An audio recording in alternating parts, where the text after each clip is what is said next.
এটা হচ্ছে চৌকো গলা, অনেকে বলে থাকে বক্স গলা। বোঝা গেছে? তো আমি কালকে তোমাদেরকে দেখেছিলাম, এর মাপে কিন্তু আমি একটা পট্টি কাপড় কেটে নিয়েছি। এটা কিন্তু ফলস দেওয়া হবে না।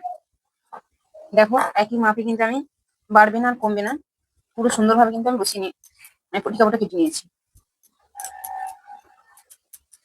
এবার আমি যেটা তোমাদেরকে দেখাচ্ছিলাম, কালকেও দেখিয়েছি, দেখো এই যে 3 ইঞ্চি ভিতরে একটা দাগ দেবো, অপর সাইডেও 3 ইঞ্চি ভিতরে একটা দাগ দেবো। এটা হচ্ছে কেবলমাত্র ফিতে দেওয়ার জন্য। বোঝা গেছে? আমি আগে থেকে ফিতে রেডি করে রেখেছিলাম।